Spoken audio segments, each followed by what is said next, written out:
Hello friends, I welcome you all in my channel. स्वागत है आपका हमारे चैनल में। आज हम डिस्कस करेंगे इंडियन पॉलिटी के बारे में। एसएससी के एग्ज़ाम्स में पॉलिटी से मिनिमम 2 से 3 क्वेश्चन आता है और प्रीवियस ईयर में भी आ चुका है और रिपीटेड क्वेश्चंस भी है। आज हम लोग पॉलिटी को एक बेहतरीन तरीके से पढ़ेंगे। आज की क्लास में इंडियन पॉलिटी के ऑल इम्पोर्टेंट आर्टिकल डिस्कस होंगे। So friends, stay tuned with our channel and keep watching the whole video.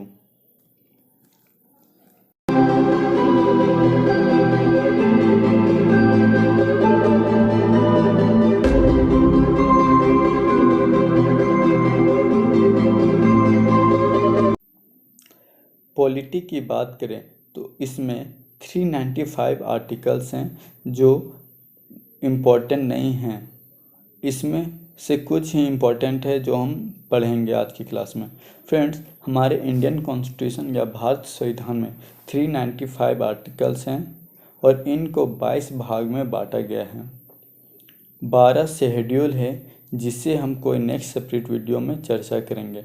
या डायरेक्ट क्वेश्चन भी आ सकता है कि कितना शेड्यूल है। फ्रेंड्स, 11 मौलिक कर्तव्य या फंडामेंटल ड्यूटीज है, इससे भी आप ध्यान में रखें। और चलिए शुरू करते हैं अपनी पाठशाला। फ्रेंड्स, अगर इम्पोर्टेंट आर्टिकल्स की बात करें तो 1 से लेकर 13 तक कुछ खास इम्पोर्टेंस नहीं रखती एसएससी के पॉइंट ऑफ व्यू से। भाग 3 की चर्चा करें तो इसमें 12 से लेकर 35 तक आर्टिकल्स आते हैं। भाग 3 को मैग्ना कार्टा भी कहते हैं, भारत का अधिकार पत्र। फ्रेंड्स, इसके पीछे का स्टोरी भी जान लेते हैं ताकि हमें आसानी हो। ब्रिटेन के राजा सम्राट जॉन ने इसे अधिकार पत्र का यूज किया था। इसका मतलब यह है कि वहाँ के लोगों को अधिकारों की संरक्षण या प्रोटेक्शन देने के लिए पहली बार 1215 में चर्चा में आई थी। परंतु फ्रेंड्स, पहला कंट्री अमेरिका बना जिसने अपना संविधान में इन अधिकारों को रखा और इसको बिल ऑफ राइट के नाम से जाना गया। फ्रेंड्स, भारत के संविधान में फंडामेंटल राइट्स अमेरिका से ही लिया गया है, इसलिए मैंने इस पर ज़्यादा चर्चा किया। इंडियन कॉन्स्टिट्यूशन में फंडामेंटल राइट्स यूएसए से लिया गया है। अब हम 1 बाय 1 फंडामेंटल राइट डिस्कस करेंगे।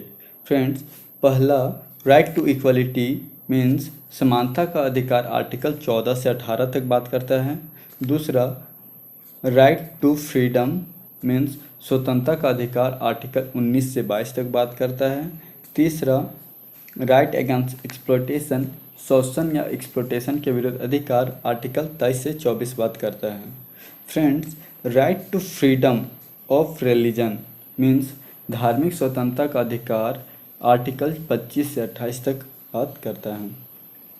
पांचवा right to education and culture means संस्कृति और एजुकेशन रिलेटेड अधिकार, आर्टिकल 29 से 30 डिस्कस करता है। Friends, right to constitutional remedy means संवैधानिक उपचारों का अधिकार, आर्टिकल 32 बात करता है। फ्रेंड्स, 32 वेरी इंपॉर्टेंट है एग्जाम के लिए। राइट टू प्रॉपर्टी भी पहले फंडामेंटल राइट्स हुआ करता था, बट अब उसे हटाकर 300 के काम में रख दिया गया है। फ्रेंड्स, मोरारजी देसाई ने 44वां संविधान संशोधन करके इसे हटा दिया और अब राइट टू प्रॉपर्टी कानूनी अधिकार बन चुका है। Article 14 equality before law means कानून के समक्ष समानता। राज्य सरकार किसी व्यक्ति के गरीब या अमीर होने पे भेदभाव नहीं कर सकता। कानून के समक्ष समानता मतलब कानून के आगे सब समान हैं। आप नोटिस किए होंगे कि कानून पर काली पट्टी लगी रहती है। आप गरीब है अमीर है उसे नहीं पता, आप शेड्यूल कास्ट हो, जनरल हो या पिछड़े जाति से हो, अगर गलती किए तो सज़ा के हकदार होंगे। इन सिंपल आर्टिकल 14 सिर्फ समानता का बात करता है। आर्टिकल 15 केंद्र सरकार या राज्य सरकार किसी व्यक्ति को 5 आधार पर भेदभाव नहीं कर सकता। धर्म, नस्ल, जाति, लिंग या जन्म स्थान के आधार पर। नागरिकों के जीवन में किसी प्रकार का भेदभाव नहीं करेगा। यह करना गलत है, परंतु स्टेट गवर्नमेंट अपने राज्य में गर्ल्स, चाइल्ड, बैकवर्ड क्लास लोगों के लिए विशेष उपबंध कर सकता है और उन्हें रिजर्वेशन दे सकता है, बट पॉजिटिव डिस्क्रिमिनेशन होना चाहिए। Article 16 equality of opportunity in matters of public employment, लोक नियोजन की समानता। जॉब्स में इक्वल अपॉर्चुनिटी मिले, नो मैटर कि आप मैन हो या वुमन। अगर कोई वैकेंसी आती है तो देश के लोगों को यह राइट है कि इक्वल पार्टिसिपेशन करे और एग्जाम्स में भाग ले।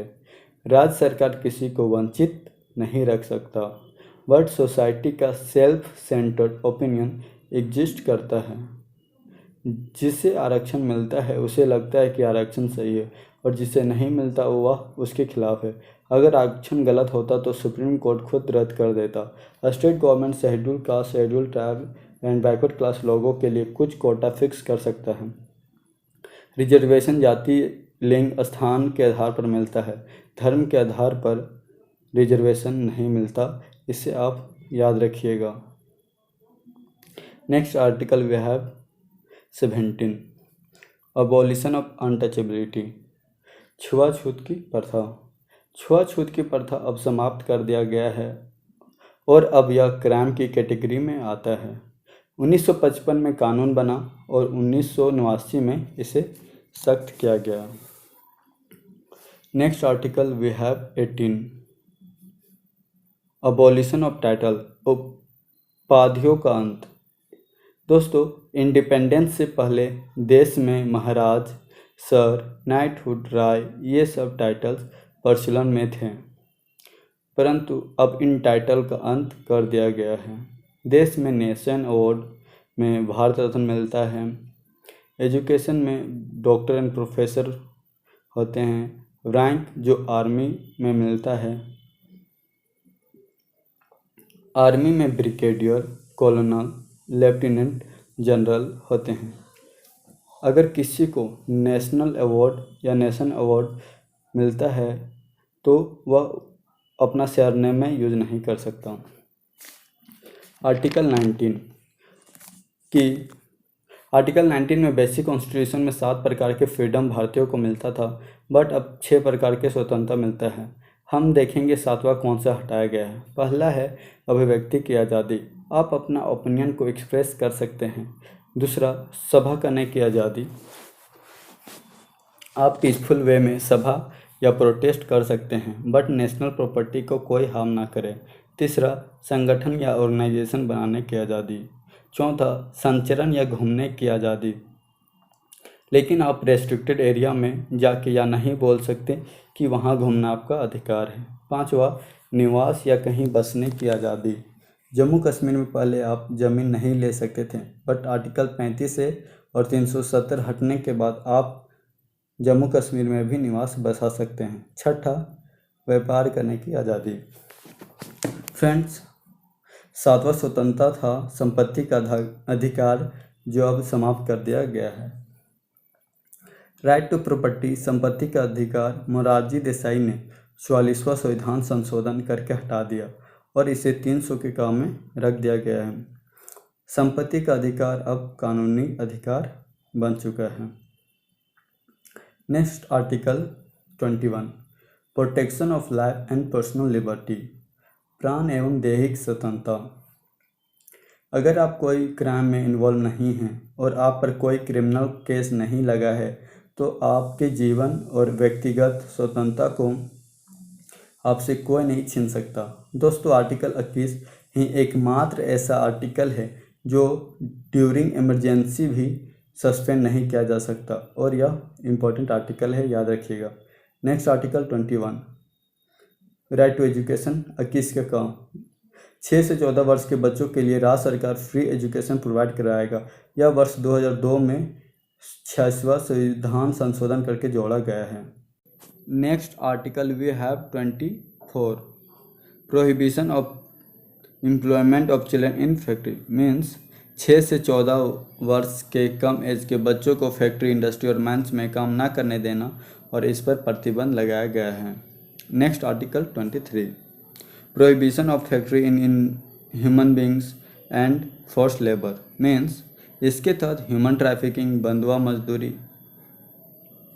या bonded labour and force labour करवाना गलत है। लेकिन नेशनल इंटरेस्ट इमरजेंसी के समय राष्ट्र हित में आपसे ज़रूरत पड़ने पर काम लिया जा सकता है। फ्रेंड्स, आर्टिकल 25 से 28 तक रिलीजन, धर्म से रिलेटेड है, तो आप इसे डायरेक्ट याद रखिएगा। Next article we have 29, protection of interest of minority. Minority मतलब होता है अल्पसंख्यक।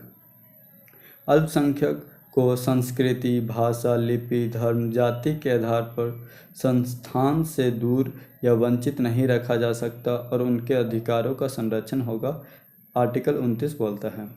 Next article 30, right of minority to establish and administer educational institution.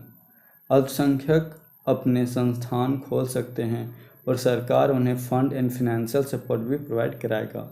इसी आर्टिकल 30 के तहत कोई हिंदू संस्कृत विश्वविद्यालय खोलना चाहे तो खोल सकता है और मुस्लिम कम्युनिटी के लोग मदरसा खोलते हैं। नेक्स्ट आर्टिकल 32, फ्रेंड्स यह वेरी इंपॉर्टेंट आर्टिकल है। 12 से 35 तक जितने भी आर्टिकल हैं उनका रक्षा करता है आर्टिकल 32। आर्टिकल 32 को आत्मा, हृदय, संरक्षक, प्रतिभूति भी कहते हैं, soul, heart, protector and guarantor. Article 32 ही गारंटी लेता है कि आपसे आपका कोई अधिकार ना छीन सके और इंश्योर करता है कि जब तक आर्टिकल 32 भारतीय संविधान में है तब तक इन अधिकारों की पूरी तरह से संरक्षण एवं प्रोटेक्शन रहेगा। दोस्तों, बेसिक फंडामेंटल राइट को फंडामेंटल राइट बनाने वाला और रक्षा करने वाला सिर्फ आर्टिकल 32 है। फ्रेंड्स, आप पॉलिटी को सब्जेक्ट मत समझिए कि सिलेबस में है तो पढ़ लिया। पॉलिटी आपके रियल लाइफ में भी खास इंपॉर्टेंस रखती है। आपको यदि पॉलिटी में आर्टिकल्स और सेक्शन पता है तो आप पर कोई भी आरोप नहीं लगा सकता गलत। Being a sincere citizen, it's our duty. दोस्तों, उच्चतम न्यायालय सुप्रीम कोर्ट हमारे अधिकारों की रक्षा रिट्स निकालकर सुनिश्चित करता है। 5 प्रकार के रिट्स हैं जो आगे देखेंगे। दोस्तों, क्या आपको पता है रिट हाई कोर्ट रिट्स निकालने के मामले में सुप्रीम कोर्ट से बड़ा है? जी हाँ दोस्तों, सुप्रीम कोर्ट आर्टिकल 32 के तहत रिट्स निकालता है और फंडामेंटल राइट्स की रक्षा करता है। वहीं हाई कोर्ट 226 के तहत रिट्स निकालता है फंडामेंटल राइट के केस में और लीगल राइट के केस में। दोनों पर रिट्स निकालने के कारण हाई कोर्ट सुप्रीम कोर्ट से बड़ा माना गया है। सुप्रीम कोर्ट फंडामेंटल राइट के केस में 5 प्रकार से रिट्स निकालता है। आप इसे ज़रूर याद रखें, आपसे किसी तरह से भी रिट्स पर क्वेश्चन पूछा जा सकता है। पहला है habeas corpus, mandamus, prohibition, certiorari and last है को वारंटो। दोस्तों, अगर आपका हमारा वीडियो अच्छा लगा हो तो ज़रूर कमेंट करें और मोस्ट इम्पॉर्टेंट आर्टिकल पर वीडियो आएंगी। So stay tuned with our channel. Thank you and keep watching our video.